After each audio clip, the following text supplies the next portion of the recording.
Most people think it's impossible to escape North Korea, but two men proved it was possible after their miraculous escape using just three key items: a bike tire, a pump, and a backpack. Choo-Yun Lee was a high-ranking North Korean government official who lived in the South Hwanghae province. A couple of days prior to his escape attempt, Lee was surveying land for his government job on the coast along the Yellow Sea.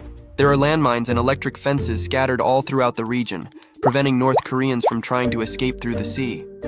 So Lee was trying to mentally record where all the landmines and fences were. Lee told nobody that he was going to try and escape North Korea, not even his family, but he did recruit one of his most physically fit friends to join him on the journey.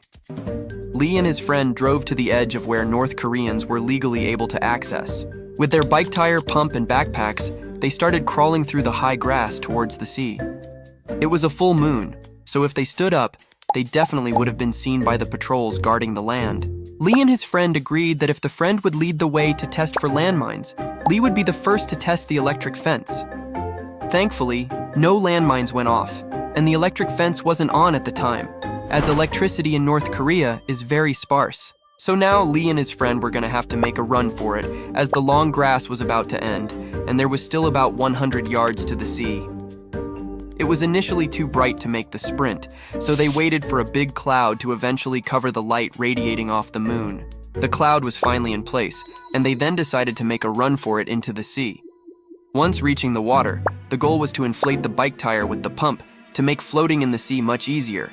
But to their surprise, the pump wasn't working, so they ditched the pump and the tire and made their way out into the Yellow Sea. 2 hours into swimming, the men were getting exhausted. So in order to make themselves lighter, they ditched their backpacks full of food and even stripped off their clothes, leaving just their boxers on in order to be as light as possible. Now 3 to 4 hours into the swim, Lee's friend told him that he couldn't do it anymore, but Lee wasn't going to let him give up.